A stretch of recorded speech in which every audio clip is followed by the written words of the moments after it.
안녕하십니까. 윤미향에게 피해 할머니들도 정부도 국민도 속았는가, 그 결정적인 증언이 나왔습니다. 내용을 전해드리겠습니다.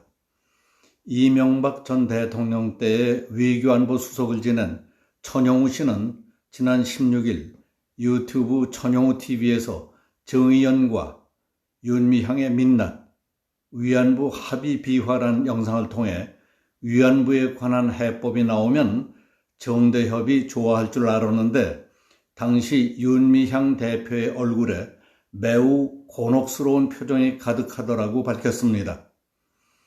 조선일보 보도에 따르면 천영우 전 수석은 이용우 할머니가 터뜨린 폭탄의 위력은 메가톤급이다.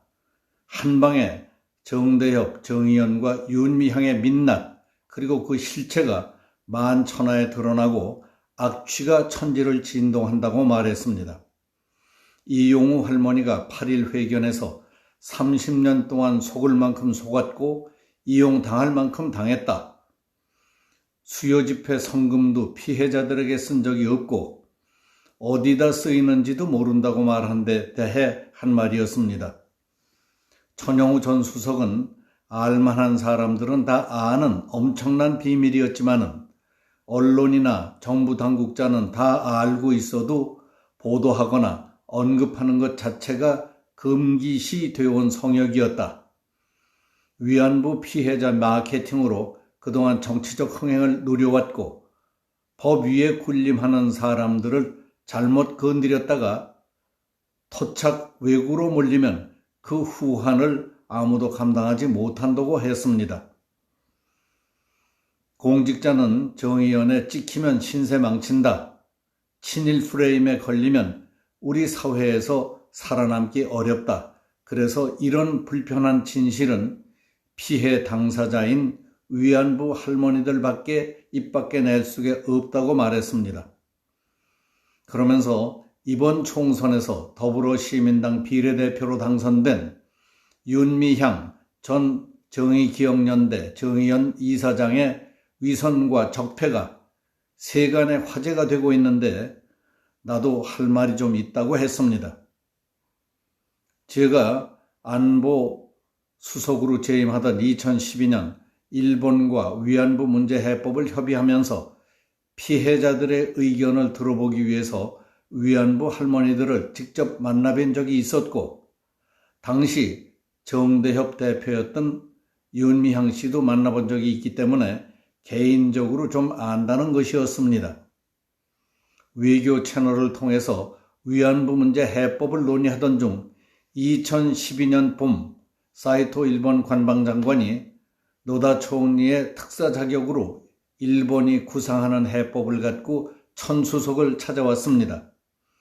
그때 사이토 장관이 제시한 해법은 일본이 국가 예산으로 위안부 피해자를 지원한다는 점에서 2015년 박근혜 정부가 타결한 한일 위안부 합의와 맥락이 같았습니다. 다만 화해, 치유재단 같은 재단을 만들어서 기금을 출연하는 게 아니라 주한 일본 대사가 위안부 할머니를 한 번 한 번 찾아뵙고 일본 총리 대신에 사과 친서와 일본 정부의 보상금을 직접 전달한다는 아이디어였다고 천 수석이 전했습니다. 당시 사이토 부장관에게 천 전 수석은 우리에게는 보상 금액보다 그 돈의 출처가 국가 예산이라는 점이 중요하다. 우리가 원하는 게 금전적 보상이 아니라 일본이 국가 책임을 인정하는 것이라며 일본 측이 최소한 국가 책임을 부정하는 언동을 하지 않겠다는 약속을 할 수 있다면 이 문제를 일단락짓도록 제가 대통령을 설득해보겠다고 했답니다. 천 수석은 위안부 피해자 할머니들을 만나서 그분들이 원하는 해결책이 어떤 건지 의견을 들어본 결과 그분들은 빨리 일본과 합의를 해서 이 문제를 해결해 달라는 것이었다.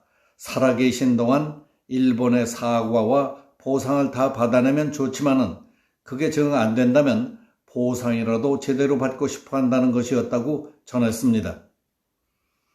사회토부 장관이 다녀간 뒤 천수석은 윤미향 당시 정대협 대표를 만나 한일 간에 논의되던 해법을 설명해주고 앞으로 그런 방향에서 타결이 된다면 정대협이 지지는 못하더라도 반대는 하지 말아줬으면 좋겠다고 부탁했다. 위안부 할머니들이 살아계시는 동안 이보다 나은 해결책을 기대하기는 현실적으로 어려울 것 같다고도 덧붙였습니다. 천영우 전 수석은 위안부 문제가 이렇게라도 해결이 된다면 정대협이 좋아할 줄 알았는데 윤미향 대표의 얼굴에 매우 곤혹스러워하는 표정이 가득하더라고 했습니다. 천 수석은 그때까지만 해도 정대협이 순수한 마음으로 위안부들의 이익을 전적으로 진정으로 대변하는 줄 알고 있었지만은 윤미향 대표의 표정을 보고서야 정대협과 위안부 할머니들의 이해관계가 다를 수 있겠구나 하는 것을 깨달았다고 했습니다. 자신이 구상하던 위안부 할머니들에게는 나쁠 게 없지만은 정대협으로서는 당신들 할 일이 없어지니까 문 닫을 준비를 하라는 의미로 받아들여질 수 있다는 사실을 미처 생각하지 못했다고 말했습니다. 다시 말해서 정대협에게는 사형 선고를 전달하는 거나 다름이 없는데 윤미향 대표가 좋아할 걸로 착각을 했던 것이라고 했습니다.